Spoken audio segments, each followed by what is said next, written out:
gitondo cyuje ubukonje kuri iki cyumweru akavura kajojoba nibwo Tour du Rwanda kabiri n'igice kimwe yagomba gutangira mu mujyi wa Kigali ikerekeza i Rwamagana. Abakaraza ingoma bavuzaga amakipe y'u Rwanda, Team Rwanda na Benediction bari biteguye.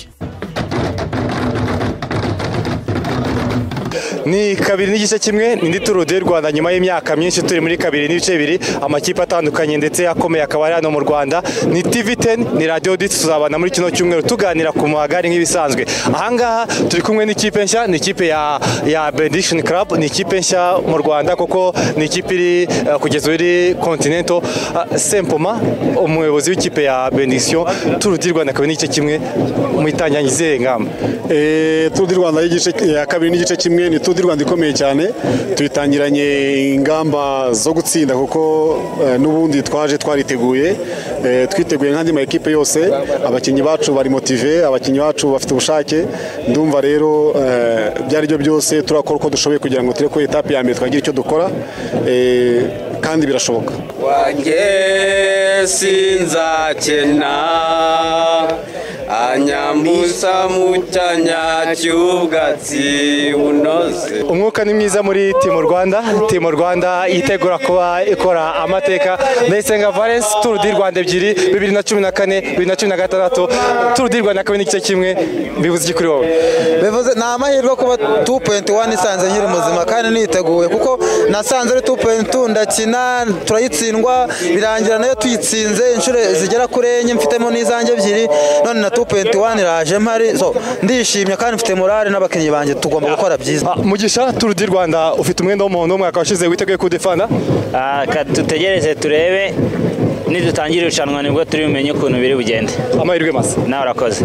Abakinnyi 38 bashya, no kuvuga 48.7% no bitabiriye Tour du Rwanda ya 2019 ya kabiri n'igice kimwe. Ni isiganwa yitabiriwe n'abakinnyi bava mu bihugu 25 bitandukanye. Bwari ubwa mbere Tour du Rwanda igaragara mu bihugu byinshi kuva mu mwaka wa 2009. Hari amakipe ane mashya: Astana Pro Team, Direct Nejo mu Faransa, Delcom Essay mu Faransa, n'abafaransa batangije imyaka 23.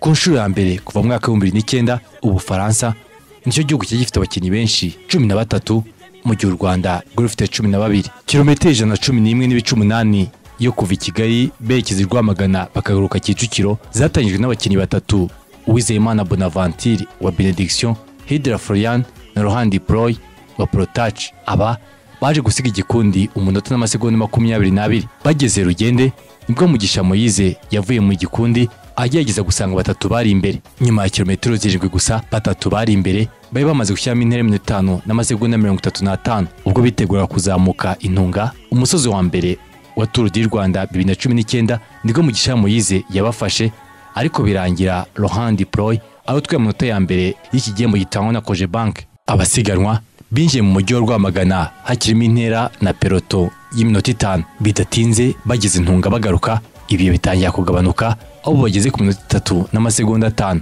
bazamuka ku musozi wa kabiri w'uyu munsi Intunga.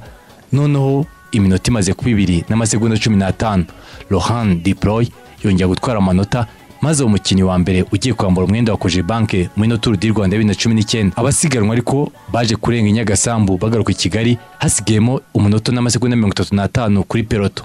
Gusa twamaze kugata tugarutse, ari amakipe ari professionnel ashaka kugabanya ibihe. Twebwe nka equipe yanjye tubajye inyuma kugira ngo dusevinge imbaraga ko turi n'abakeya kuri bo. None niho baje bapushinga, twagiye kugera ngaha muri Kigali twamaze kubafata.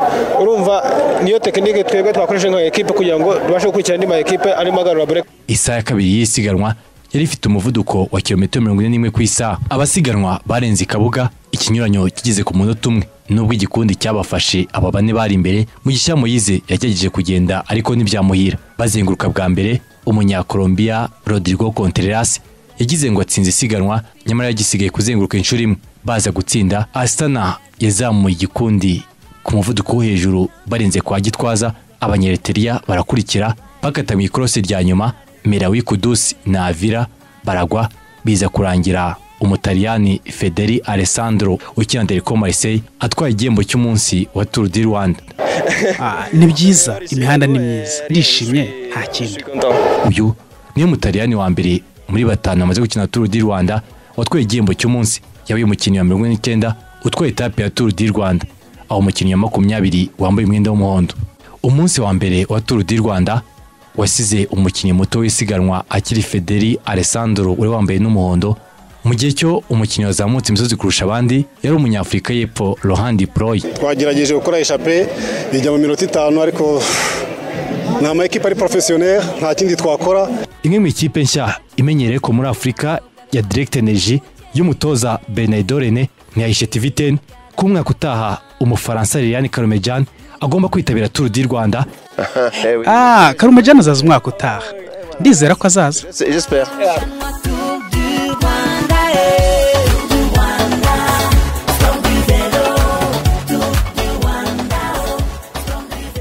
Buongiorno. Dutangiye tuvuga igitaliyani kubera ko mayo jaune yaraye mu Butaliyani birumvikana. Mparabanyi ubundi umuntu yakibaza mu gitondo nk'iki ngiki niki murimo hano babakora iki? Mu gitondo nk'iki ngiki tuba tugomba kubanza kureba yuko abakinnyi bose bari butangire isiganwa bahari kandi badusinyiye. Nicyo rero cyo bakitwicaje aha kugira ngo dukonfirme cyangwa twemeze yuko bose abari bukine ari abo ngabo. Iyo hageze ikibazo nanone turavuga tuti uyu nguyu nta kina kubera impamvu yiniye. Mwiriye tandukaniro rya Tour du Rwanda na La Tropicale. Ubushyuhe harashyuha cyane. Nk'ejo ntabwo abakinnyi banyweye amazi menshi. Reka dusubire inyuma gato mu myaka 7 ishize. Hari ku itariki ya 20 z'ukwezi kwa 11 2012 aho nyuma yo gusiganwa igice cyawo cya mbere cyahagaze i Muhanga, abasiganwa bagurutse i Muhanga berekeza mu karere ka Huye zari kilometero 76 n'ibice 9. Merawi Kudusi yashobora kwambara umwenda w'umuhondo, ariko Lilidari n'umunyafurika y'Epfo yaje kumutwara igihembo cy'umunsi amusize amasegonda 8. Merawi Kudusi uyu munsi acyo ufite mu mutwe uko njye siganwa rya mbere mpuzamahanga yarakinnye nk'umukinnyi mukuru. Mukuri ni izina ntakwibagirwa, ni izina rimpora mu mutwe, ni izina rimpora mu mutwe ntakwibagirwa, kuko iyo Tour du Rwanda ryari ryo siganwa rya mbere ry'iminsi myinshi nkinnye ryasigiye urwibutso rukomeye. Iyi stage ntisanzwe kuri jye kuko nayamburiweho byose. Gahunda rero y'uyu munsi ni ukwihimura, yewe acyafite n'ingingimira y'umunsi wa mbere uko byagiye gushoboka ko Kicukiro atwara igihembo cy'umunsi ariko aza kugwa. Uyu yahaye bimwe n'abambere. Yesterday I was in third position before the last corner. Ejo nari imbere mu mwanya mwiza, tugeze mu ikorosi rya nyuma umunyakolombiya akora ikosa, uwari uri inyuma yaranyegereye arangonga, ubwo ndagwa. Urabona ko mfite n'udukomere tubiri mu isura, gusa umeze neza. Painful but anyway I'm okay.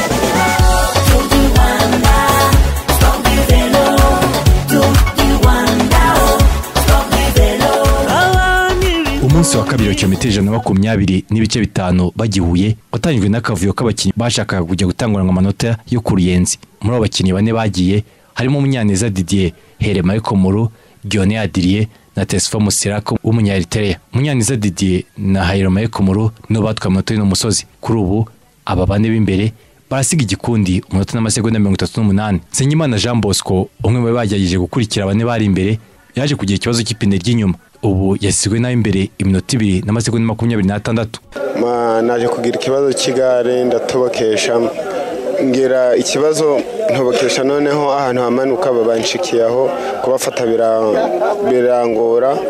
Coach yasabwa ati tegereza binyuma ibintu nk'ibyo.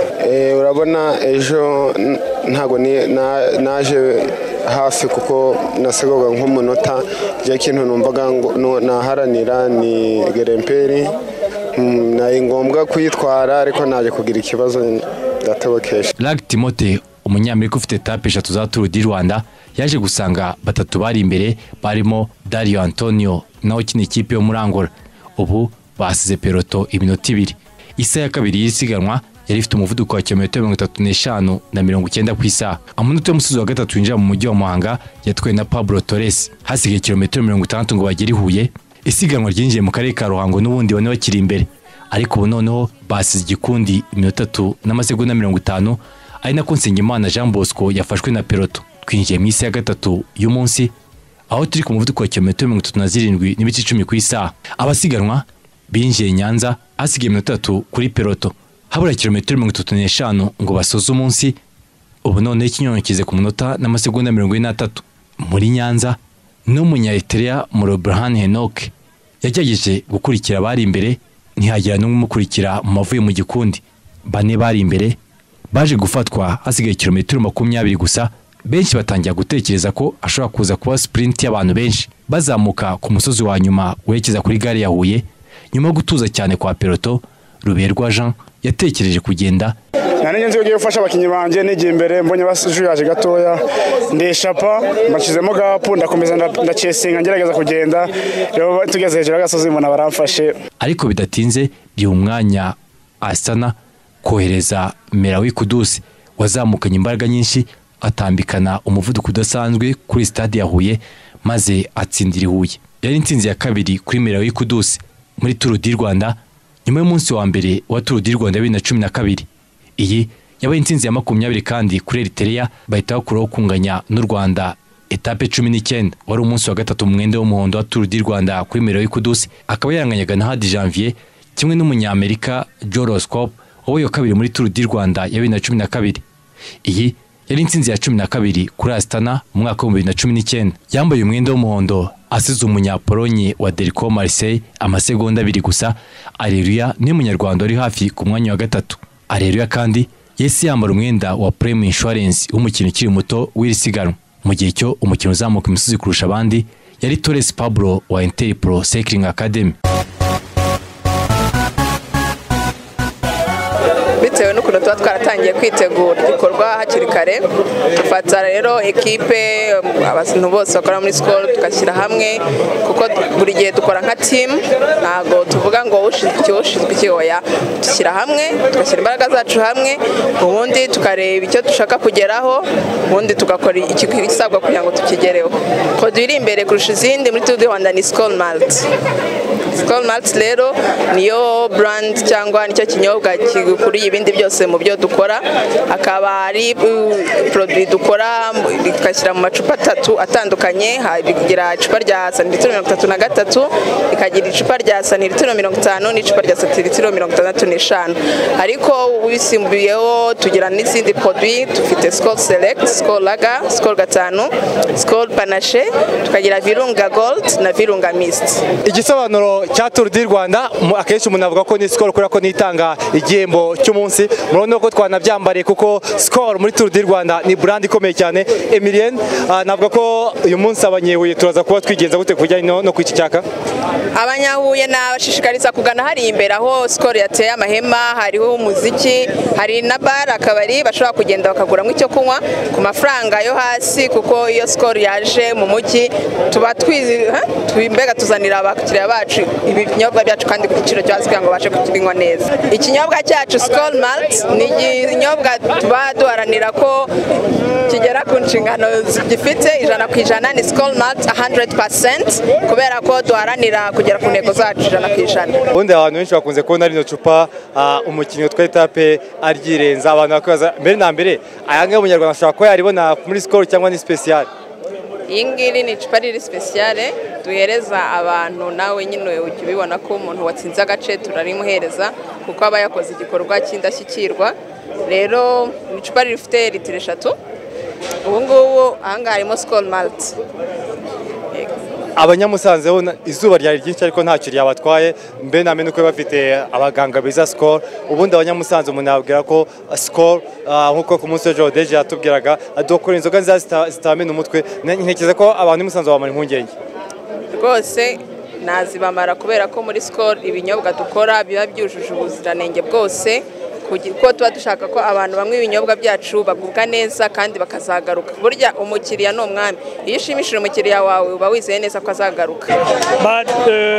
Il y a un mois, on a ouvert une nouvelle partie. On a investi 10 milliards dans une nouvelle partie de la brasserie, et pour mieux produire et pour encore produire plus de bière. Et donc on était très heureux que les autorités reconnaissent l'investissement qu'on fait au Rwanda.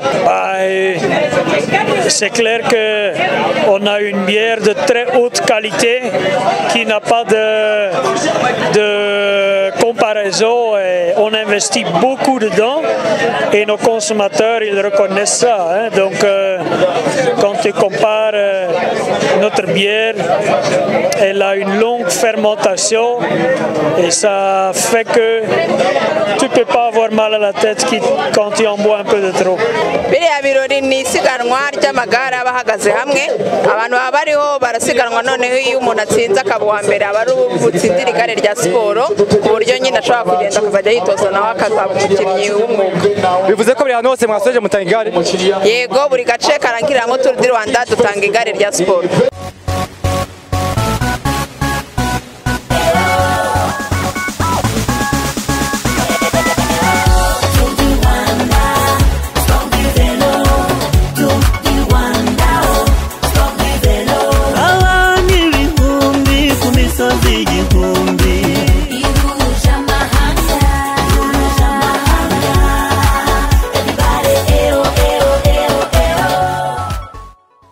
muri Direct Energy bafitemo umunyestonia René Tremay yatwaye amasiganwa ane, afite igihembo cy'umunsi muri La Vuelta ya Espagne, akajya n'icyo muri Giro d'Italia.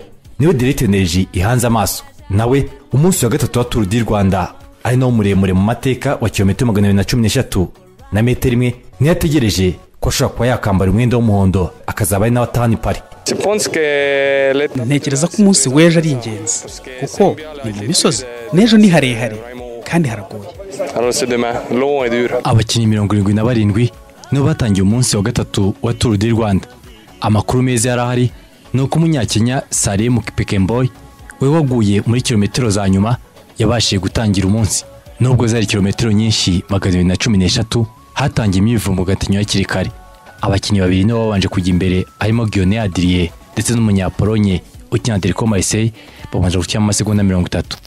Isiganwa ryarenze rusatira, maze Mugisha Moyize asanga batatu bari imbere, bahita banashyiramo ikinyonyo cy'umunota n'amasegonda 50. Isaha ya mbere yarangiriye ku muvuduko wa kilometero 42 ku isaha, nta gitungwanye kuko cyari igice gitambika. Abasiganwa barenze Nyanza bamaze gusiga igikundi iminota 3. Umusozi wa mbere uri za Buringa watwaye na Mugisha Moyize. Aha duhagaze rero ni ku musozi wa Buringa uri mu karere ka Muhanga. Wavuga ko igice cya mbere cy'isiganwa nko twe twagiye tubiganira mu minsi yashize aranga kiza kuba kirangira kubera ko harimo za Nyanza za Ruhango cya gice cyo gutambika. Navuga ko kugeza ubu ngubu urebye aho isiganwa rigeze, navuga ko ni nka kilometero hafi 60 za mbere cyangwa 70 zimaze kugenda. Nyuma yanga igice kirimo kumanuka, ubundi tukajya kuzamuka imisozi ikomeye cyane yo muri za Ngororero. Laurent Proyo Protach n'umunyapolonye Derco Marseille babashije kumanuka kurusha abagenzi babo, babasiga amasegonda 25. Gusaba baje kubafata uko bitegura kuzamuka umusozi wa mbere wa kategori ya mbere wa Tour du Rwanda, umusozi wo mu Myiha. Aba bane bamaze gusiga igikundi iminota 2 n'amasegonda 2. Binjiye muri Ngororero n'ubundi bakiyoboye, n'undi bane bakiri imbere, ariko inyuma igikundi gitangiye gukora cyane gitangijwe n'umunyakolombia Avila ukinira Isere Cycling Academy. Igikundi cyarakoze cyane, maze ubintera igeze ku minota n'amasegonda 10. Isaha ya gatatu y'umunsi yari ku muvuduko wa kilometero 37 n'ibice 80. Abimbere bageze ku minota 2 n'amasegonda 15. Dipe Rohan yarahanyanyaje, ariko bidatinze nawaza gufatirwa muri Kabaya. Bakimara gufatirwa muri Kabaya rero nibwo Edwin Avila yafashe icyemezo cyo kuva mu gikundi, ariko kukirwa n'abandi bakinnyi 20. Muri abo babiri harimo abakinnyi babiri ba Isere Cycling Academy, Badirati n'umunya-Eritrea ufite ubwenegihugu bwa Swede Awet. Astana ikurura igikundi. Abakinnyi 6 bonyine babashije gusigaraho: Melawi Kudus, Rodrigo Contreras bakinana, Hermaiko ukinira Dimension Data, Matteo Badirati wa Interpro, Henok Murbrand w'umunya-Eritrea na Aguirre Ricardo ukina Interpro. Abasiganwa bitegura kuzamuka umusozi wa Guriro nibwo Melawi Kudus yavuye muri abatandatu, maze mugenzi we Contreras wabaye wa 10 muri Tour ya Colombia aramukurikira. Isaha ya kane ifite umuvuduko wa kilometero 33 na 30 ku isaha. Ku musozi wa Guriro Rodrigo Contreras niwe watwaye amanota, bidatinze yari umaze kuzamura mugenzi we Guriro aramureka aragenda. Contreras afatwa na batatu basigaye barimo Aguirre na Badirati. Uwo Kudus ari imbere wenyine abasize amasegonda 7. Melawi Kudus yaje gufatwa na Badirati, inyuma yabo hari umunya-Estonia ukina Direct Energy Taramaye azanye na Ricardo Aguirre. Umusozi wa kane wa Guriro amanota yawo ni Melawi Kudus wayatwaye. Bidatinze mu kimanuka Taramaye na Badirati bamusanga imbere. Twinjiye mu cye cya nyuma cya etape y'uno munsi, tugeze ku muhanda uva i Kigali, aha ni Mukamira. Merawi Kudusi wambaye mayo jaune yamaze gukora ibyo asabwa byose. Niba rero iyi The Shy Shark of Asmara bimufashije kugira ngo aze kureka ahangaha, bishobora kuza kuba Tour du Rwanda iri buze kuba ifite ibindi. Barwanira amanota y'umusozi wa nyuma Sashwara hafi ya Bigogwe. Merawi Kudusi yabatwaye maze ahita hatangira ikimanuka berekeza mu karere ka Rubavu. Habura kilometero 10, ubu noneho Taramaye, Ricardo Aguirre basanze Baderati na Merawi Kudusi imbere. Ubu nibwo Merawi Kudusi yahitaga yongera abavamo kuko ngo yabonaga bagenzi be bamaze gucika intege, maze uyu abarusha kumanuka neza. Merawi Kudusi atwara igihembo cy'umunsi kikurikiranya muri Tour du Rwanda. Merawi Kudusi yakoresheje amasaha 5 iminota 21 n'amasegonda 15 ku ntera kilometero 413 n'igice kimwe. Nyuma ya kilometero 140 nabonye abakinnyi bose banani, mugenzi wanjye nzamukana n'imbaraga zose, ubundi mfata icyemezo cyo kugenda. Amakipe akomeye, abakinnyi 4 barankurikira, mbasiga muri kilometero 10. Nishimiye gutwara na stage ya 3. Maze asiga René Taramaye wakurikiye amasegonda 15. Baderati yaje nyuma amasegonda 43, mu gihe cyo Enane Aguirre yaje nyuma amasegonda 58. Rodrigo Contreras niwe wakurikiyeho aje nyuma y'iminota 8. Bagenda baza urusorongo. Umunyarwanda waje hafi na Rero Joseph wa Delicoma SE wageze ari wa 10 asizwe iminota 9 n'amasegonda 52. Uyu akaba ari kumwe na Ndayisenga Valence. No umunsi udasanzwe n'umukuru muri rusange. Ino stage yari ndende kandi abakinnyi duhanganye bari kuri level hejuru. Uwahombye uyu munsi ni Mugisha Samuel ukina Dimension Data waje nyuma y'iminota 20. Merawi Kudusi yambaye umwenda w'umuhondo bidashidikanywaho asize abamukurikiye René Taramaye amasegonda 17. Baderati ari kuri 45, Aguirre ari ku munota, abasigaye ni minota 8 n'iminota 9. Tour du Rwanda ishobora kuba yagiye. Umukinnyi muto wambaye umwenda wa Prime Insurance ni Umufaransa ukina abatanye imyaka 23 Jeremy Beriko. Merawi Kudusi n'amanota 21 yambaye umwenda wa Cogebanque. Ni umunsi wa 4 Merawi Kudusi yambaye umwenda w'umuhondo wa Tour du Rwanda, akaba n'igihembo cya 3 cy'umunsi atwaye muri Tour du Rwanda. Abaye umukinnyi wa 17 mu mateka ya Tour du Rwanda utwaye etape 2 mu isiganwa rimwe. Uyu akaba ari umukinnyi wa 2 mu mateka ya Tour du Rwanda utwaye ibihembo 2 by'umunsi bigikurikiranya nyuma y'umunyamerika Renen Kelly watwaye Tour du Rwanda 2011. Uyu yatwaye ibihembo 3 by'umunsi bigikurikiranya. Bigamije guteza imbere iryo siganwa mu Rwanda no ku isi. Abifitemo impano nk'iyo nimucikwe n'ababwiriye.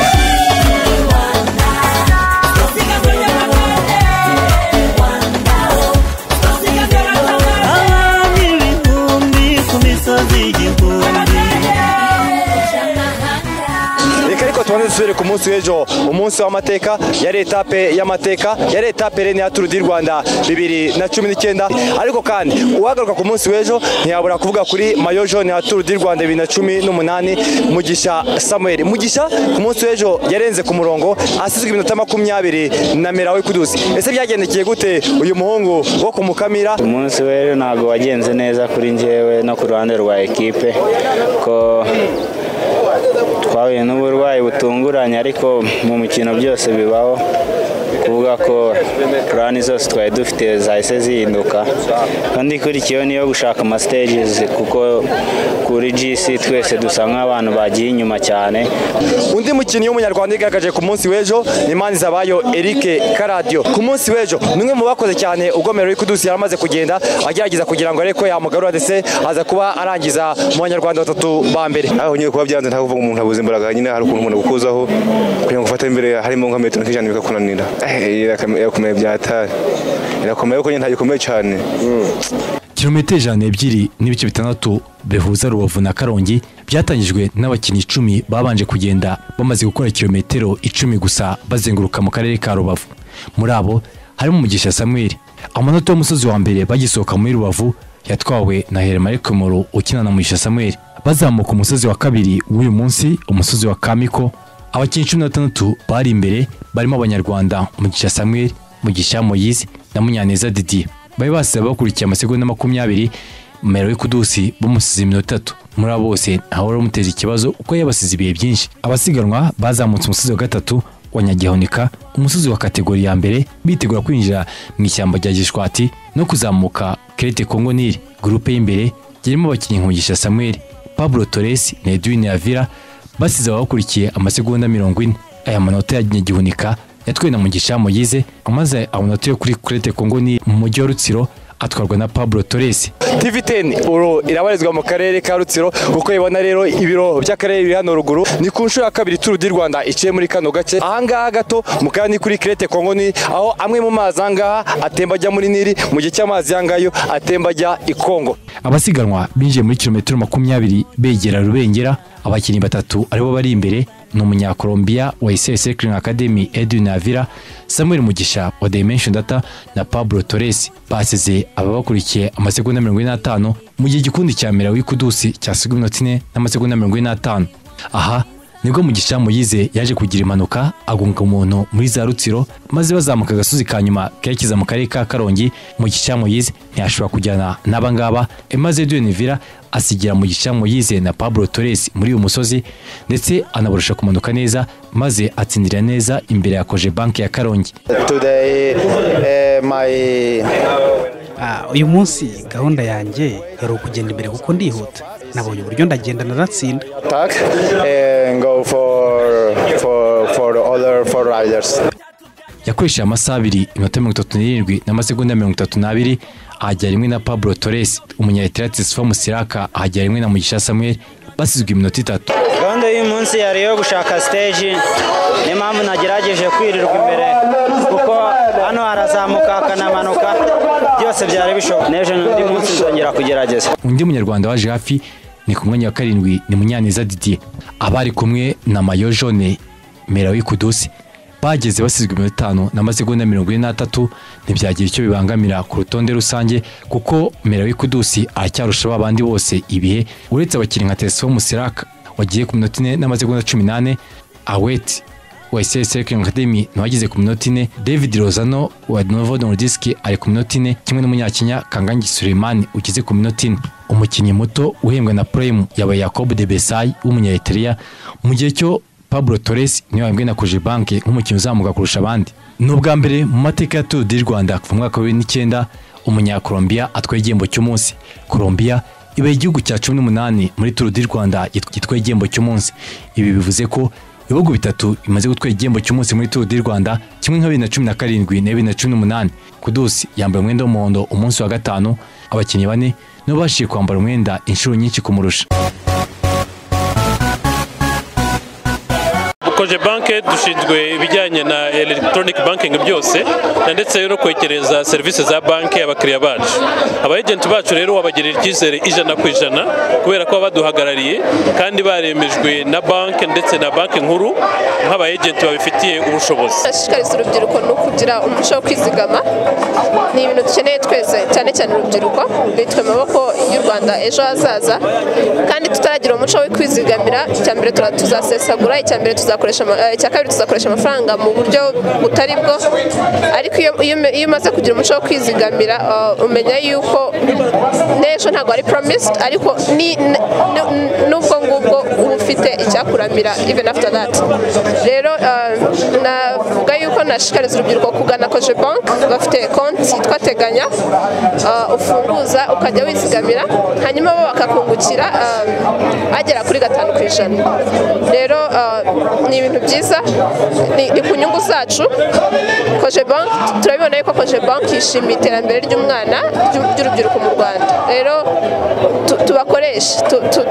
dukoreshe iyo opportunity bari kutuzanira, ntitubareke ngo bayijyanire aho gusa. Kwegera abanyarwanda harimo umuntu uvuga ati kwinjira muri banki bisaba ibintu bikomeye, ariko tuba twaje kubereka ko ni banki yabo ahari hose tuba duhari. Tuba twabazaniye ba agenti tuba tuvuga za ntumwa za Cogebanque zibafasha kuba serivisi za banki, haba gufunguza konte kuko ifite konte ibindi bikurikiraho guhabwa inguzanyo, guhabwa ya karita ya Mastercard naho bihera. So tuba twagiye ngo tubegere tubasobanurire uko banki ikora n'ibyiza byo gukorana na banki kugira ngo ugendane ibifuruma by'amafaranga ejo yakwibe. Tubashishikariza gukomeza kugendana na Cogebanque. Cogebanque gukorana nayo cyane cyane ubona bano bagenti twazanye hano bari gufungura abantu konti twayiteza imbere ni konti tudakataho wa mufuragiro buri kwezi ayo mafaranga rero tubabwira ngo ngwino utangire cya gihumbi cyangwa ibihumbi 5 abandi bagukata twebwe ayo ngaya hereho neno ufunguze konti ishamikiyeho yitwa Teganya yo kwizigamira twashaka abanyarwanda kuri uyu munsi bose dutangira umuco wo kwizigamira kuko bira bihugo byanze nta kintu bituruja kenshi bagiye baturusha gutangira kwizigamira ubwo rero natwe ntidusigare twizigamire muri Cogebanque harimo konti yitwa Teganya tukungukira kugera kuri 5%. Si yo konti gusa kwizigamira nuko ariyo uheraho umuntu nyarwanda umubwira kuri iyo konti ariko nk'umwana wawe nk'ubu watangira kumuzigamira ko dufitemo konti yitwa Nteganyiriza Minuze ni konti utangira kuzigamira umwana wawe ejo akazaba yatangira kwishyura cyangwa se ukamwishyura ariko warazigamye hakiri kare waba ufite umushinga tuvuge tuyenda titi arashaka kuzubaka inzu harimo konti yitwa Iyubakire utangira kuzigama tukaba twakumvikana imyaka ushaka kuzigamamo ejo nawe ukaba watangira gutunga inzu yawe muri Kigali se cyangwa se n'ahandi mu yindi mijyi. Agency banking ni uburyo Cogebanque yashyizeho kugira ngo ifashe abakiriya bayo kubona serivisi ahabegereye. Ni ukuvuga ngo dufite abayegente hirya no hino aho ushobora kugera ukabitsa ukabikuza ukafungura na konti. Iyo umaze gufungura konti nanone uhita ubona mobile banking. Ni ukuvuga ngo uba ufite ushobora kugera kuri konti yawe ukoresheje telefone yawe ukaba wakohereza amafaranga ku muntu wese ari ufite konti muri Cogebanque ndetse n'utayifite. Navuga ko twanyuzwe cyane urebye ukuntu Tour du Rwanda y'umwaka n'ubu iteguwe neza urabona ukuntu hano twagiye nta naho gateguye neza ikinono uburyo bw'imikinire bwarahindutse onye ko harimo guhangana bikomeye cyane ibyo rero ibyo twifuza rero isharwa ryiza n'isharwa rikomeye umuntu atsinda yabizicyuye ntabwo yekeranye n'ibindi by'ibikorwa byacu navuga ko nabyo byagenze neza cyane nk'uko mwabibonye twaje na campaign aguka akari campaign yagize navuga ko yagize success aho abantu benshi bafunga amakonte na Cogebanque bakorana n'abagenti ba Cogebanque ikindi by'akarusho uko mwabibonye ku munsi kwa gatanu twanasuye ishami ryacyo rya Cogebanque iri Nyamata navuga yuko rero uyu mwaka nabyo yakarusho kuri Cogebanque byecyane ibikorwa byacu uko mwabibonye ubu ikintu cyambere dushyize imbere ni ikoranabuhanga ni digital twazanye aguka dukorana n'abagenti bacu ariko abagenti bacu bagomba no kuba nabo bakorana n'ikoranabuhanga twazanye uburyo bwa mobile banking buri bufite nuza nyinshi cyane features nyinshi cyane ushobora gukora wakoreza amafaranga washyira amafaranga muri saving account wayavanamo wakoreza kuri mobile money MTN n'andi makampani societe yose ni uburyo bwo kwishyura bugezweho kandi bwizewe.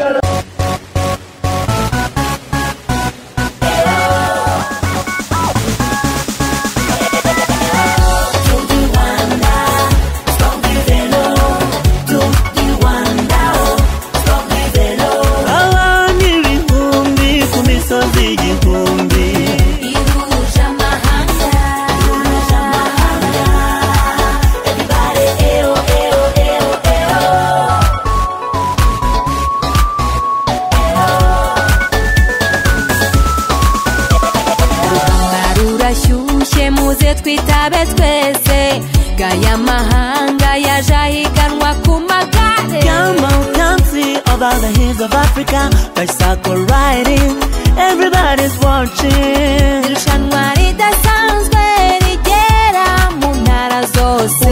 Umukino w'amagare, irushanwa Tour du Rwanda.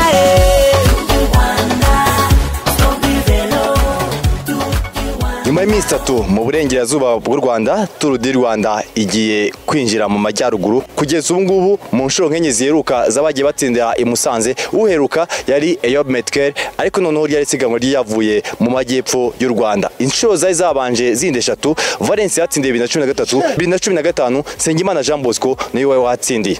Kugeza ubu etape ku munyarwanda biracyari ikibazo, biracyari hurizo muri Tour du Rwanda ya 2 n'igice kimwe. Abakinnyi 72 nibo bashoboye gutangira umunsi wa kilometero 138 n'ibice 7 bava i Karongi berekeza i Musanze. Mu ntangiriro Mugisha Moise washaka amanota y'umusozi niwe wabanje kugenda.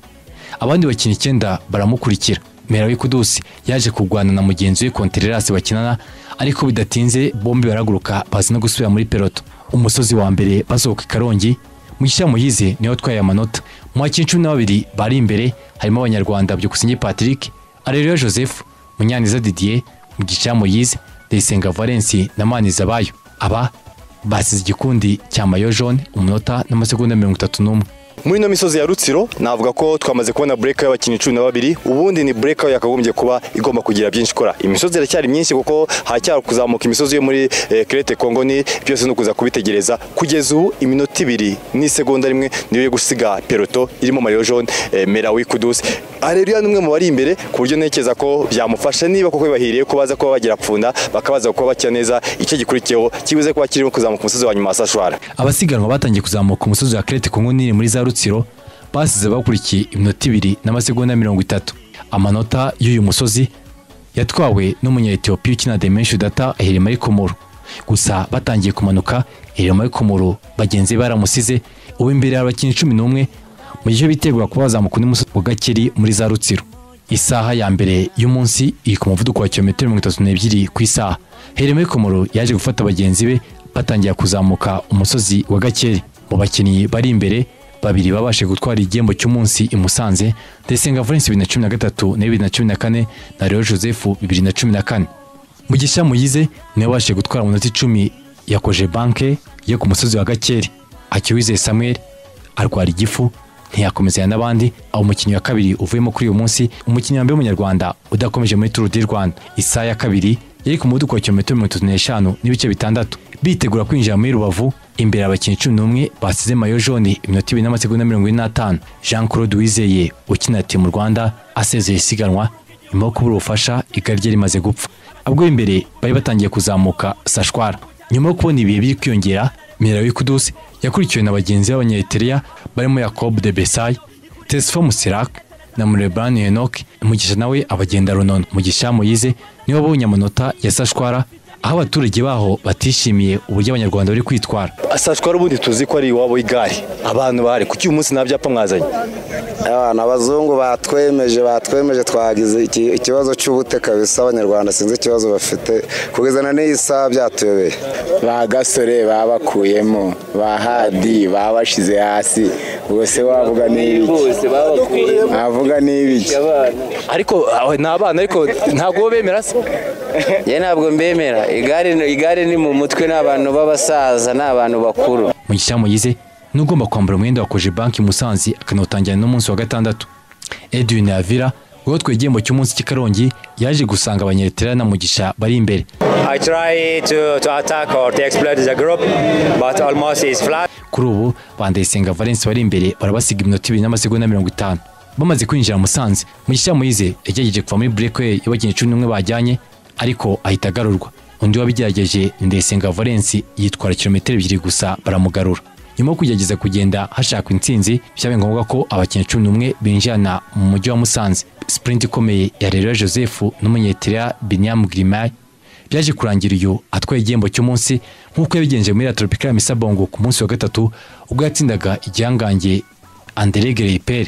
I feel really good. Ndishimye nukuri ndishimye. Shimye abanyarwanda. Areruya ari mu gikundi cy'imbere ndamukurikira mbeka imbaraga zanjye nzikoresha mu guhatana bwa nyuma. And I do in the last stage in the sprint. Girima Binyam yakoresheje amasaha 3 iminota 42 n'isegonda rimwe. Areruya Joseph aza ku mwanya wa kabiri. Mu bakinnyi 10 ba mbere harimo abanyarwanda 4 ibyerukaga mu mwaka wa 2015 basoreza Nyamirambo. Nsenyimana Jean Bosco atwara Tour du Rwanda. Melawi Kudus yageze asiga iminota 3 n'amasegonda 17. Nta mpinduka zikomeye zabaye uretse ko Munyaneza Didier yazamutse imyanya 2 akabubu asizwe iminota 5 gusa na Melawi Kudus. Intego y'uyu munsi kuri njyewe kwari ugutsinda etape nkaba nagaragaza no gufata umwenda w'abana kuko twayitunganya ibihe 100%. Niyo ntego nari mfite, niyo mpamvu ekipe yanjye imbere yakoze 100%.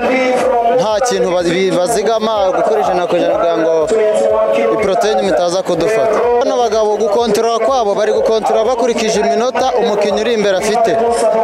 Bari gukontrola bakurikije iminota breakaway ifite imbere. Bivuze ngo kuba ndimo ndegera imbere nabwo nandi mahirwe make kuri nje yo kuba natsinda stage cyane yuko ubu ngubu nshobora gutongera kubona amahirwe yo kuja break kuko ndaza ndi umwe mu bantu bari dangerous muri equipe. Turi kumwe na mushiki wa Munyaneza Didier Mbappe. Twingabire Chantal Didier yavuye mu rugo hashize nk'iminsi nk'itatu, hari amakuru muheruka? Amakuru ye turayaheruka. Mu rugo murimo murabyakira gute? Turabyakira neza nta kibazo. Mufite icyizere cyangwa mwamaze gucika intege ko abazungu barakomeye? Oya, icyizere turagifite yuko azatsinda. Umukinnyi muto uhembwa na Prime Insurance Arakiye Munyaneza Didier mu gihe cyo Mugisha Moise we wambaye umwenda wa Cogebanque umukino uzamuka kurusha abandi. Ejo birumvikana ko nayidefana kuko azamuka ameze neza nanjye ndizeye nta kibazo rwose. Birimo biraza gake gake mu minsi isigaye ntabwo igoye cyane kuri njye. Uyu munsi abanyarwanda bakoze cyane kuko nibura babashije gukura iminota 3 kuri Merawi Kudos. Ese tuza gukomeza kubona abanyarwanda bari muri za breakaway ziri imbere zikora zigamije kureba ko zagabanya amanota kuri ikipe ya Astana. Ariko ikintu nibutsa abanyarwanda bamenye irushanwa turimo ntago kiri 2.2 ntago ari ya marushanwa maze imyaka 9 dukina. Muranabizi na mbere yuko iba 2.2 yahoze ikinwe itari international itsindwa n'abanyarwanda bayishyize kuri international itsindwa n'abanyamahanga tugeza dutangira kuyitsinda. Ubu bayishyize ku rundi rwego ahubwo tubona ko ari byiza kuri twe kuko hari ahandi hantu bigomba kuzatugeza kurutaho twari turi kandi twishimiye ko turi gukina.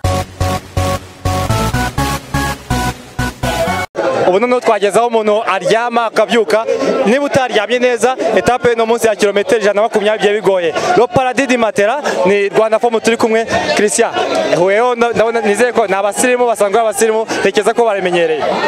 Matera Nyarwanda yamaze gusesekara mu mujyi wa Huye nkuko bivuze kilometero 120 turabirangije, ariko urabona ko tugifite tukimeze neza mwese n'ukubera mu mwaryamye kuri matera za Rwanda Form.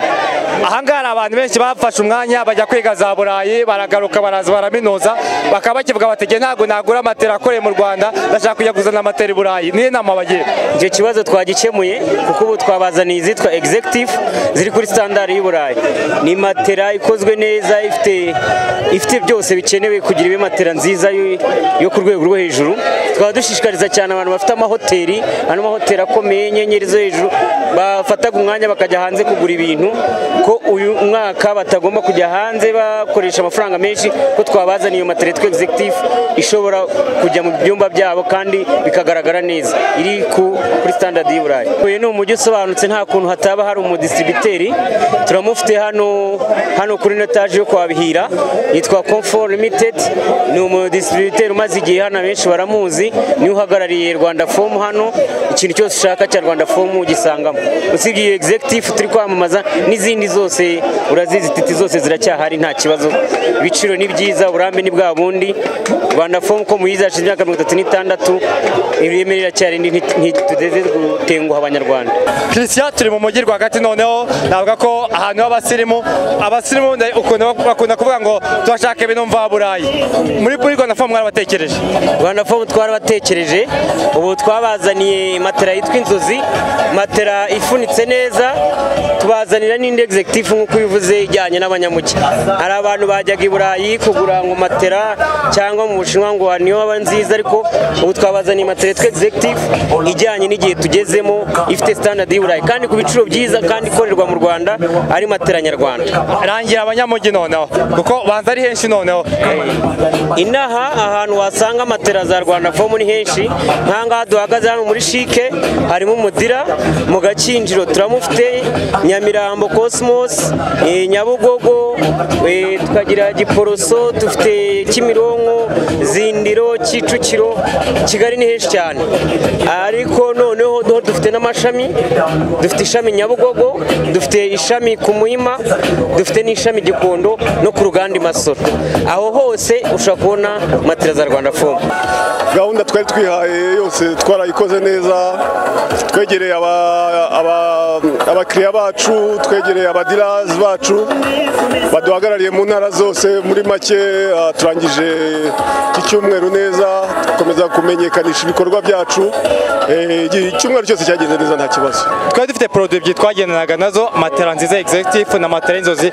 Nk'ubuyobozi wasobanura gute abanyarwanda kugira ngo kuko bamenye ko ari produit ifatika? Yego, izo produit ni shyashya, ni produit zikoze neza n'izindi zikoze neza, ariko twazamuyeho quality yayo ku buryo noneho zimeze nk'urugero inzozi, matora y'inzozi ni matora ku giciro idahenze cyane ariko ituma umuntu ayiryamaho akaryama neza, noneho executive nayo iri hejuru yayo. Mbese muri make tugerageza ko buri muturage bigendanye n'umufuka we uko yifite ashobora kubona matora ashaka iyo ari yo yose. Ariko ikintu ashaka kongeraho gatoya nuko n'izindi ntaho zagiye turazagikora kandi nazo ni nziza. Iyo twongera umubare w'ubwoko bwa matora ntabwo tuba tuvuga ngo izindi nazo turazibagiwe, zose tuzishyiramo muri rusange, ariko tukabwira izo abaturage batazi. Ubu ushobora kujya ku rubuga rwacu wa Rwanda Form ukodaringa, ugakora command ukodaringa matora, noneho matora bakanayikuzanira mu rugo.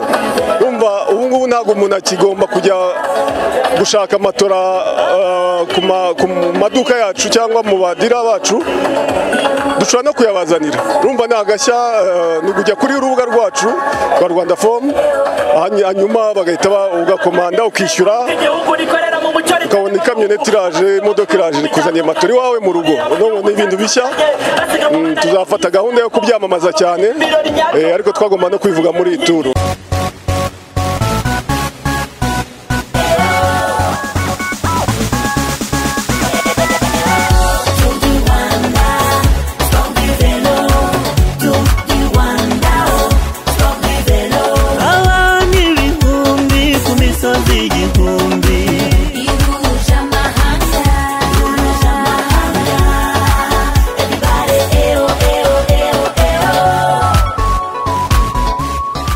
Ikaze muri etape ya gatandatu ya Tour du Rwanda 2019, isiganwa rikaba rihagurutse mu ntara y'Amajyaruguru igiye kwerekeza mu burasirazuba rinyuze mu mujyi wa Kigali. Ni etape igiye gukinwa ku nshuro ya kabiri mu mateka ya Tour du Rwanda, ubwo byaherukaga ni 2017 ubwo n'ubundi basorezaga i Nyamata bikarangira umunya Eritrea Eyo Metkel atwaye iyi etape. Areruya yari uwa kabiri ndetse anashimangira gutwara Tour du Rwanda. James Furi wa Protach na Ruberwa wa Team Rwanda niwe wagerageje kugenda hakiri kare ariko bahita bagarurwa. Wa munyakenya wagize impanuka i Huye Salem Kipkemboy yaje kwemera noneho ava mu isiganwa.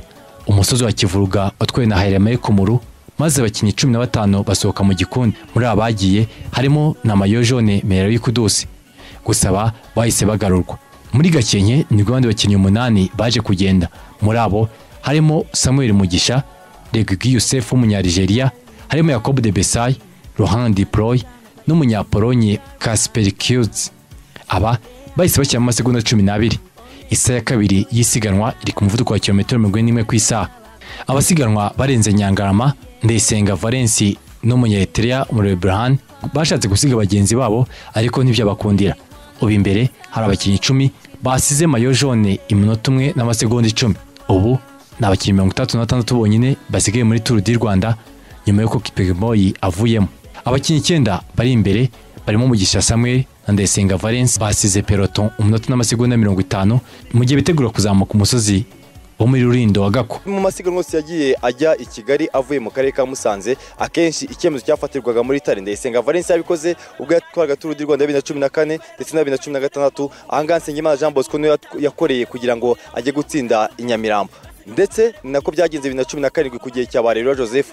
Ahangaha ni icyemezo cyafatiwe. Kubera icyemezo gifatirwa ahangaha iyo umaze kurenga aka gace ka Rulindo hano muri Zatare, icyo gisigaye rero bari gutambika za Shyorongi kamanuka Nyabugogo. Pablo Torres ni utwaye amanota y'uyu munsi. Abasiganwa bamanutse Shyorongi bari ku muvuduko wa kilometero 90 ku isaha. Isiganwa ryamaje kwinjira mu mujyi wa Kigali. 9 bari imbere barasiga Mayo Jaune minota 2 n'amasegonda 15. Isa ya kabiri y'iri siganwa iri ku muvuduko wa kilometero 42 na 70 ku isaha. Tour du Rwanda Nyabugogo birashoboka ko abari bafite igendo muri aka kanya zishobora kuba zasubizwe. Abantu ni benshi hano Nyabugogo. Iri ngiye itandukaniro rya Tour du Rwanda namwe masiganwa mu minsi sigaba mu Arabu nka Tour yo muri Oman za Abu Dhabi, kubera ko nkuko abakinnyi bagiye garukaho kubona ubwinshi bw'abantu bari ku muhanda nibura byongera akamure gatuma abakina. Kugeza ubu ngubu breakout y'abakinnyi 9 iri imbere, harimo Mugisha Samuel ku munsi w'ejo yagize niba nabyita ko ari nk'akaruhuko kagenda n'abandi, gusa no gutegereza ese byakongera bikamuhira kuko 2017 ikipe ye ya Dimension Data iyi etape yarabahiriye. Abasiganwa batangiye kuzamuka muri Kicukiro ari 9 basize bakurikiye umunota n'amasegonda 20. barenze Nyabarongo batangiye kuzamuka umusozi wa Karumuna ari no wa nyuma w'umunsi basize abawukurikiye umunota n'amasegonda 23.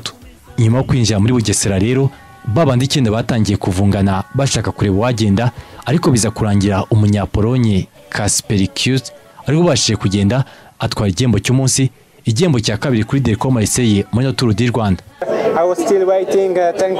Nakomeje gutegereza ko tugera muri kilometero 10. Hari imyivumbagatanyo myinshi, sinzi ukuntu nabonye icyuho, ngenda n'imbaraga zanjye zose muri kilometero 5. Ndakomeza ndagenda, mbona hari abankurikiye, gusa nari meze neza, nta bari kumfata. Byari ubwa mbere mu mateka ya Tour du Rwanda umunyapolonye atwara igihembo cy'umunsi. Uyu yakoresheje amasaha 2 minota 49 n'amasegonda 57 asize Pablo Torres wa Interpol amasegonda 3. Umunyarwanda waje hafi ni Mugisha Samuel ku mwanya wa 7, Ndayisenga Valence asuza ku mwanya wa 8. Areruya Joseph yazanye n'igikundi cya mayo jaune basizwe umunota n'amasegonda 19.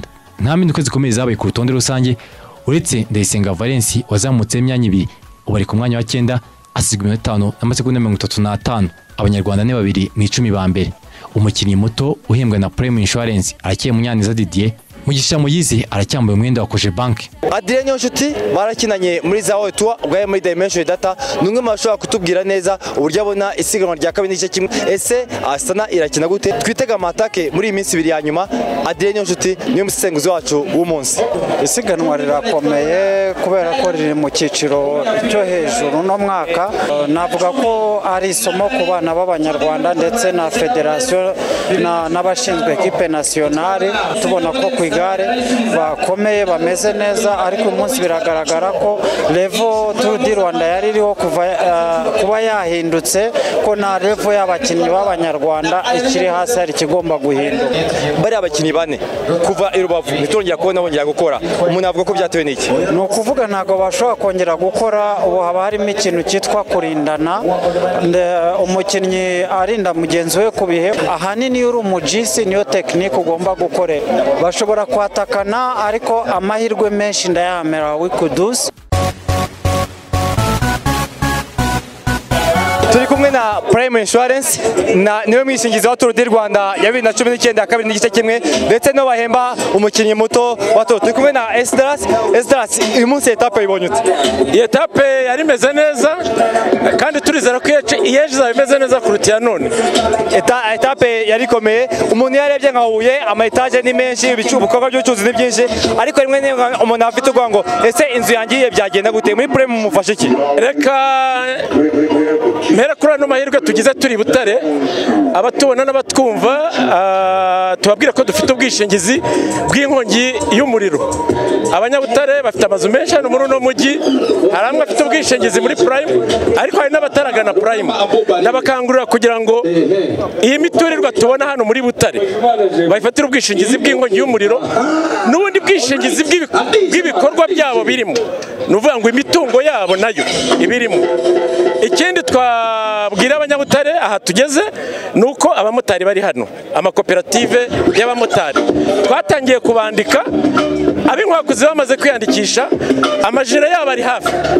Turakangurira n'abandi makoperative y'abamotari ataragana Prime kugira ngo yiyandikishe nabo tubagezeho ayo majire yabo. Ikindi nuko Prime ubu ngubu ku bamotari bashaka autorisation bashaka kujya ku irembo, Prime irabarizwa ku irembo. Nagira ngo abamotari bakangurire kugana Prime kubera ko tubafitiye byinshi byo kubafasha amakoperative yabo. Hani Huye imbere ya Foko niho ibiro byacu biri, ariko naho baba bari hose mu gihugu tubafite ibiro, ndetse no ku mipaka tubafite ibiro. Ikindi dufite abahuza bikorwa cyangwa abagent bahuza abakiriya bacu na Prime mu gihugu cyose. Ubwishingizi bwinshi tugiye dufite harimo ubushobora kugoboka abaturage basanzwe bakora imirimo y'ubuhinzi n'ubworozi cyangwa se imirimo. Urabona hari gahunda ya leta yo kugira ngo dusigasire ibyagezweho.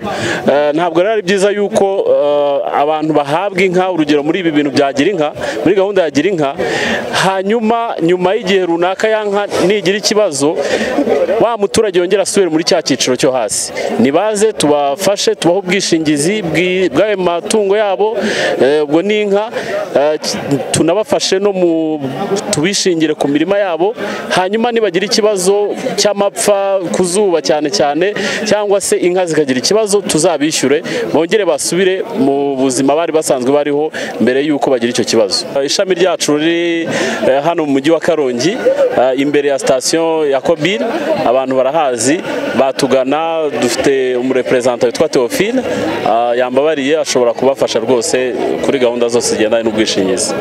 Dufite ikinyuranyo nuko twebwe ikishinganwa cyose kiri mu nshingano zacu, yaba moto, yaba minibisi, yaba amakamyo, ibyo byose turabyishingira. Ntabwo turobanura, inshingano yacu ni ukwishingira impanuka. Ntabwo rero turobanura ubwoko bw'ikinyabiziga, nta kinyabiziga tutishingira. Niki twabwira nk'amakoperative y'abamotari? Amakoperative y'abamotari turashimira amakoperative yamaze kwiyandikisha mu mikoranire na Prime, mbamenyesha ko amajire yabo ari hafi.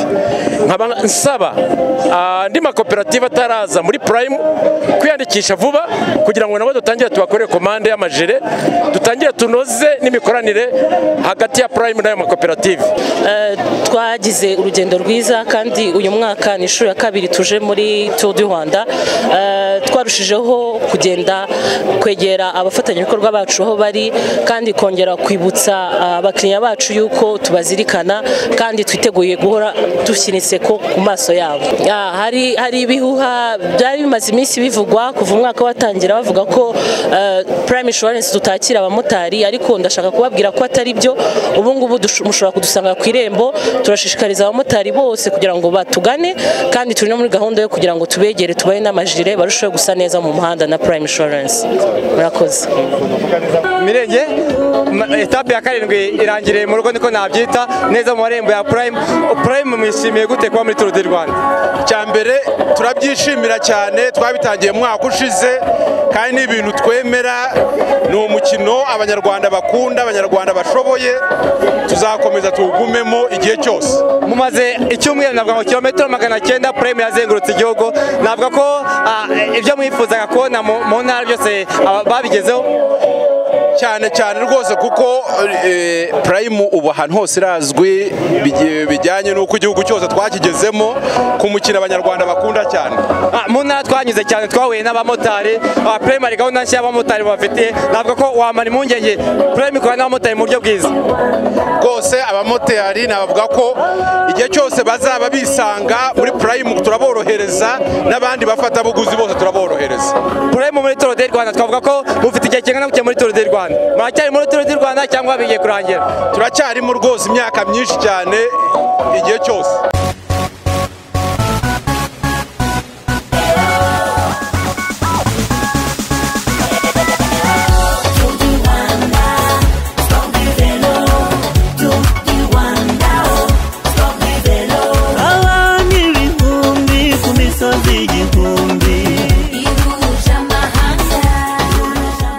Ni etape ya 7 ya Tour du Rwanda ya 2019. Kuzenguruka mu mujyi wa Kigali harimo uduce tubiri baza kunyura mu mapave, harimo kwarana ndetse no kuzamuka kwirebero. Iyi ni ikipe ya Astana, ni ikipe yatwaye Tour de France ya 2014 kumwe na Vincenzo Nibali, ni ikipe yo kuza gutegeza muri Tour du Rwanda. Nkuko Contreras ni umunya-Colombia ukinira ikipe amaze kubidutangariza, uyu munsi baraza kubagerageza kureba niba bakomeza kurwana ku mwenda w'umuhondo. Yes, I am happy because yego ndishimye kubera abantu nabonye mu isiganwa. Icy'ingenzi ni umwenda w'umuhondo wa Kudus. Uyu munsi biraza gukomeraho, ariko turaza gucunga no kurinda umwenda w'umuhondo wacu. I think that is only control for the yellow jersey. kandi tumaze kuganira n'umusuwisi Bederati w'ikipe ya ICS Cycling Academy. Uyu nawe ari muri babandi bane bahabwa amahirwe uyu munsi kuza kwigaragaza. We arabizi neza yuko nyuma yo kuva i Rubavu byari umutuzo, ariko iminsi ibiri ya nyuma haza kuba amataka akomeye. Today it will be hard, tomorrow even more. It's the two last stages and the parkour is... Uyu munsi biraza kuba bikomeye, ariko ejo bizarushaho. Iyi minsi ibiri ya nyuma ni imisozi cyane, twitega isiganwa rikomeye. Uyu munsi n'ejo harabaho gushotorana kuri aba bakinnyi. Urabizi bararwanira intsinzi, ndabizi neza barataka. Kuri jye n'ubwa mbere ngeze muri Afurika, nabonye igihugu cyiza, isiganwa riteguye neza. Ni iby'agaciro kuba hano. Beautiful country, well organized race and it was a pleasure. It's a pleasure to be here. Mugisha Moise afite akazi gakomeye ko kurinda uyu mwenda mu gihe iminsi bisigaye harimo amanota menshi ashobora gutuma atakaza uyu mwenda. Abakinnyi 34 nibo babashoboye gutangira kuwa gatandatu, bivuze ko 14 bamaze kuva mu isiganwa. Isiganwa ryahise ritangizwa n'abakinnyi 15 bagiye barimo abanyarwanda nka Mugisha Moise, Nsengimana Jean Bosco, hagiye umunyaeritrea Jacob de Besay, David Lozano iwo twa etape n'ubundi yarangiye mu marembo ya Prime Insurance, kimwe n'umunyapolonye uwo twa etape yarangiye Nyamata. Bidatinze Nsengimana Jean Bosco ashaka kubasiga, ariko bahita bamugarura mu gihe barenze kuri Nyabarongo bitegura kuzamuka umusozi wa Nyanza ya Kicukiro. Mugisha Moise niho twa munota y'igahanga. Abakinnyi 15 n'ubundi nabo bakiri imbere, aho bamaze gusiga bakurikiye umunota n'amasegonda 26. Isaha ya mbere iri ku muvuduko rusange wa kilometero 41 na 30 ku isaha. Abasiganwa rero bamaze kuzamuka kwa Rando berekeza Kimironko, bagaruka mu Giporoso, bamanuka Kicukiro, maze bazamuka Gikondo, aho bagiye kuzamuka ka kabiri k'amabuye berekeza ku Irebero, batangiye kuzamuka Gikondo. Nibwo Ndayisenga Valence yakiyaga ikibazo cy'igare rubirwa ramuhindure ku biranga. Habura kilometero 32 nibwo Jacob de Besay yavuye muri bagenzi be 15 bagendanaga. Uyu yagiye yongera ibihe kugeza yewe banazamuka za Nyamirambo mu Miduha, yanyuze Nyabugogo, yasize abamukurikiye amasegonda 45. Jacob de Besay yatwaye amanota yo kuzamuka kuri MIC ku cyiciro cya Prime Insurance, ndetse ari imbere ahasize abamukurikiye amasegonda 58. Merewe Kudusi n'igikundi cye bari ku minota n'amasegonda 25. De Besay yazamutse Gisozi wenyine, afatanya Rutarama, azamuka Kacyiru, anagaruka yewe ari wenyine, maze yitatwara igihembo cy'umunsi. Jacob watwaye Tour de l'Espoir muri Cameroon yakoresha amasaha 2 iminota 12 n'amasegonda 35. Yakurikiwe na Federi Alessandro wambaye umwenda w'umuhondo ku munsi wa mbere, asizwe amasegonda 21, maze umunyarwanda waje hafi aba Mugisha Moise waje ku mwanya wa 9. Numvaga nshaka stage, nagendaga bakangarura, ngenda bangarura, nemera imishyikirano, ndavuga ati okay, kanshakisha amanota y'uyu mwambaro nambaye ndebe ko nibura nta urangizanya. Ubwo groupe ya Mayo Jaune yazengurukaga rero, Merewe Kudusi yaje kugushwa na moto, ariko itaguruka asubira ku igare rye. Uyu yaje gukora amakosa ubwo bazamukaga kuri Yamaha, yambukiranya umuhanda, ibyatumye ahabwa igihano. Disappointed, with that yellow jersey and everything, but ndababaye cyane.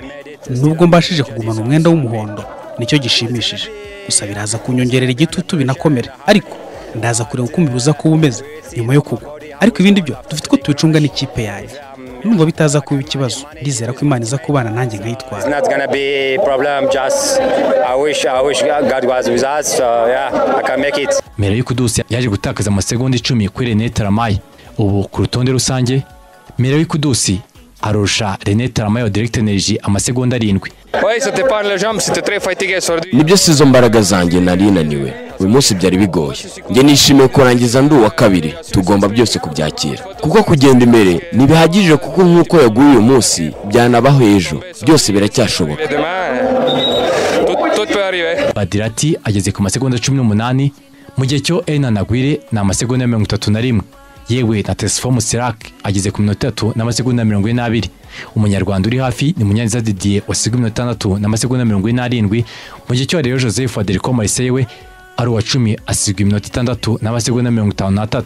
Jacob de Besay yese yambara umwenda wa Prime Insurance, asize Munyaneza Didier amasegonda 57 nk'umukinnyi ukiri muto, mu gihe cyo Mugisha Moise acyambuye umwenda wa Koje Bank ariko arageraniwe, aho ariko twigitutu na Jacob de Besay.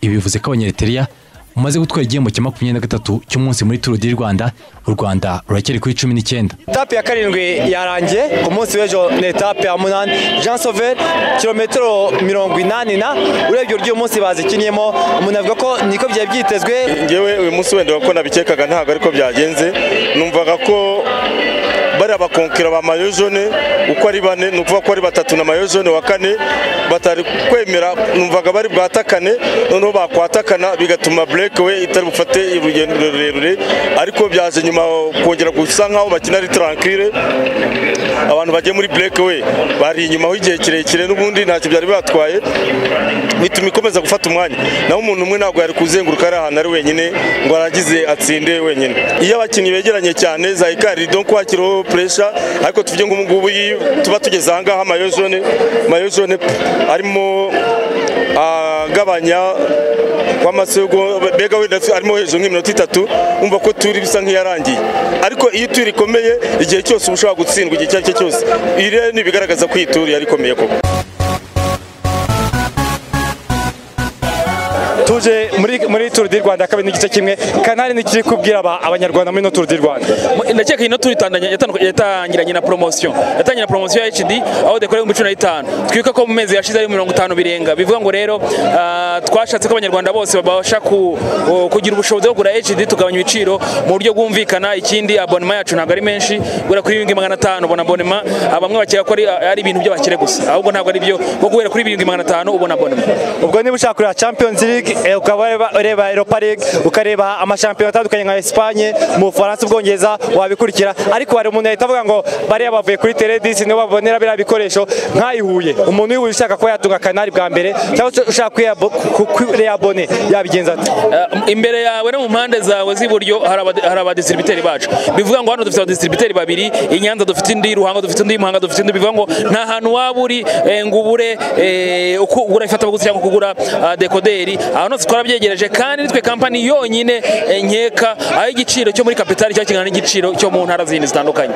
Iyo tuvuze kana price mu Rwanda tuvuga kana price ahantu hose mu Rwanda nyine, bivuga ngo asije ko nari no mu mujyi ariko nakiri mu cyaro cyane turi, bivuga ngo hano hafi ya station iri Karongi muri Rompo abantu barahazi cyane, kana price irahari, ari mu distributeur wacu afite za HD decoder ku 15 gusa, abambona yose akaba yafite.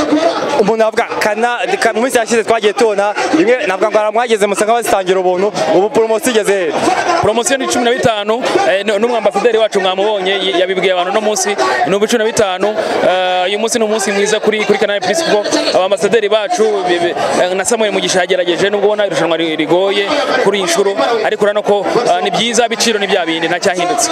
Ubu twatangiye kumenyesha abakiriya bacu promotion nshyashya dufite, aho abantu bamwe namwe batarayimenya, ariko ni promotion nziza. Usanga umuntu avuga ati ngiye sinzi buke yu 53 kintu cyakiriho ya 22 kintu cyakiriho kuko nafite ubushobozi bwo kuyigura, ariko ubu ushobora kugura buke yu 2500 iyo wari ufite itarashira ukamara icyumweru ureba ya 27, urumva ko rero ari ikintu cyiza. Ya navuga ko rero abanyamujyi basanzwe kanari barayeze, ariko wagegeza kwibutsa ahantu bashobora kuri Teledis kandi bashobora kuba babona produit zanyu. Guhera Nyabugogo dufite uduhagarariye, hano muri Shike dufite uduhagarariye, kugera Muhanga, kugera mu Ruhango, Nyanza, Rusizi, Nyamasheke, mu Rwanda hose, za Nyagatare dufite baduhagarariye kandi bagurisha ku giciro nk'iki Kigali, niko gashya navuga. Kugiye kuri mu decoder bayibona ku mafaranga ngahe? 15 full HD. Iyo full HD basha kukwereka ubu twa dufite amashene arenga 50 ari muri HD. Aya mashene amenshi ari premium meza, abantu bareba imipira itandukanye, twatanye gutegekana igikombe cy'umwami, ayo yose ari muri HD kandi iri kuri 15 gusa. Icyo nakubwira nyuma yuko Fergusi ibaye HD ku mugane wawe igiye kuri kabiri n'igice kimwe, Tour du Rwanda nayo twafatanyije nayo, turashimira abanyarwanda, turashimira abakiriya bacu, turashimira Fergusi yatwemereye ko dufatanya nyine, kandi abanyarwanda twagiye tubagezaho HD aho twagiye tujya hose. Aho mwanyuze navuga ku ruhande rwa Canal ibyo mwagomba gukora, mwabaye satisfait yuko wenda byagezweho kumenyekanisha ibikorwa byanyu. Mu ijambo rimwe turashimira Imana bivuze ngo twabigezeho.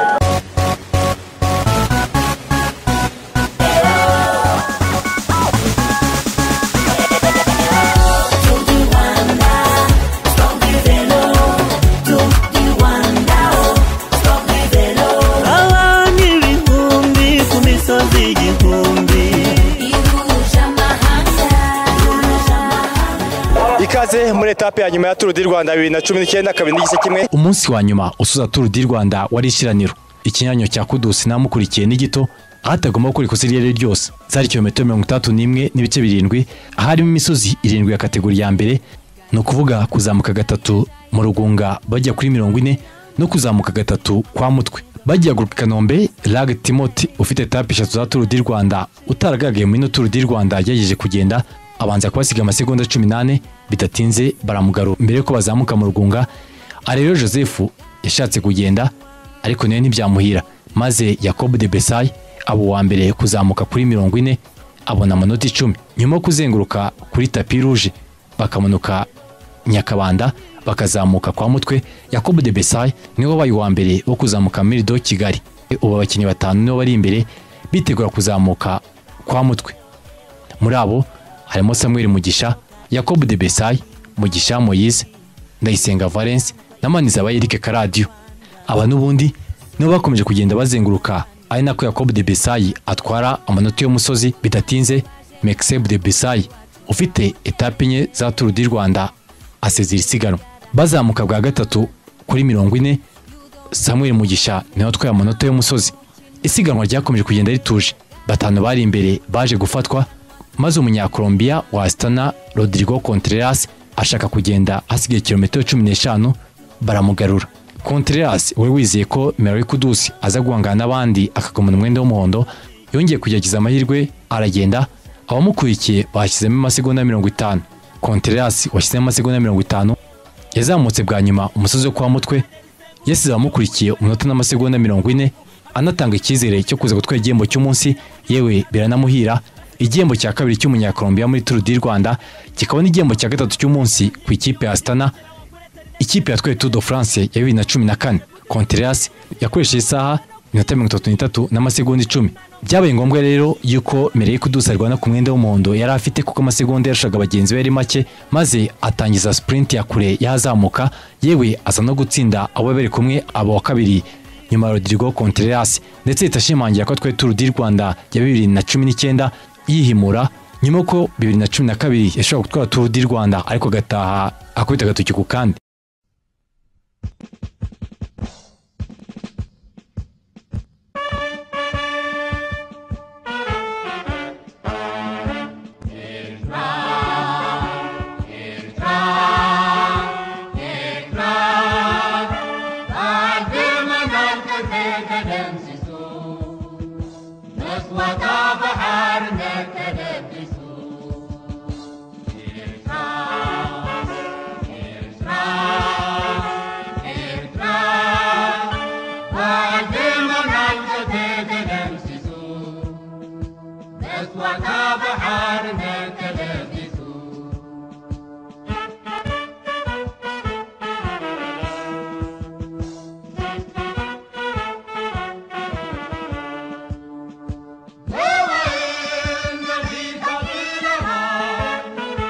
Unbelievable, you know, when I go back 7 years ago.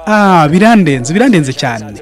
Mu myaka mike ishize navuye ahangaha ndira, by'umwihariko kuwa gatandatu kuko se nifite ikipe ikomeye. Ubu nararibonye buhagije, nasubiye mu rugo nacitse intege, nagiye ndira. Everything crumbling.